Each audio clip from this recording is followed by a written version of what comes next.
क्या बेटियां पराई हो जाती हैं शादी के बाद।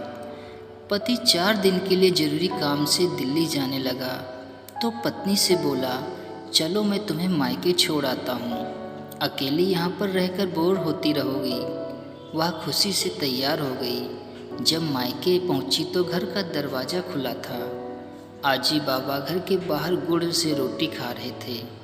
हाल चाल पूछने के बाद उसने अपने बाबा से कहा, आप तो कभी गुड़ से रोटी नहीं खाते थे, तो आज क्यों?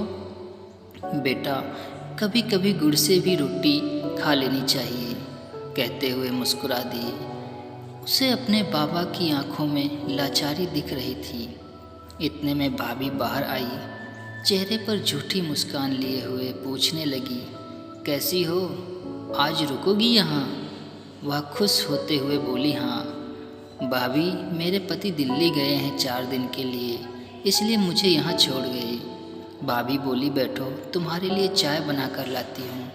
वह अपने माँ बाबा के जूठे बर्तन समेटने लगी और बोली, मैं भी भाभी की हेल्प कर देती हूँ और भैया से भी मिल लूँगी।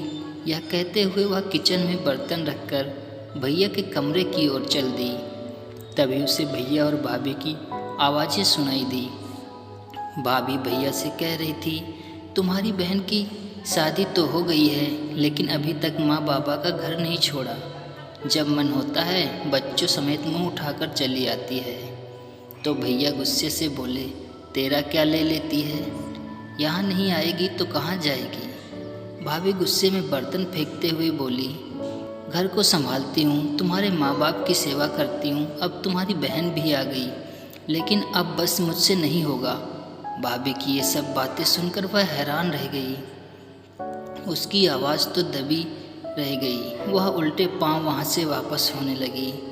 झूठ मूठ का फ़ोन पर बात करते हुए घर से बाहर आ गई। माँ बाबा से बोली, बाबा मुझे घर पर कुछ काम है, इसलिए मैं जा रही हूँ। माँ बाबा आश्चर्यचकित होकर बोले, बेटा अभी तो आई है, अभी जा रही है, ऐसा क्या काम आ गया? सच बता। माँ जी, मायके में सास ससुर आए हैं, उन्हें अकेला कैसे छोड़ दूँ? आप लोग अपना ख्याल रखिएगा, मैं फिर कभी आऊँगी। अपने आंसुओं को दबाते हुए अपने माँ बाप से मिली और न चाहते हुए भी अपने बोझिल कदमों से अपने को थामते हुए ससुराल को वापस आ गई। उस रात उसके खाने में नमक ज़्यादा लग रहा था, जबकि वो नमक उसके बहते हुए आंसुओं का था। यह सच है, मायका माँ बाप से होता है, लेकिन कभी कभी माँ बाप भी विवश हो जाते हैं।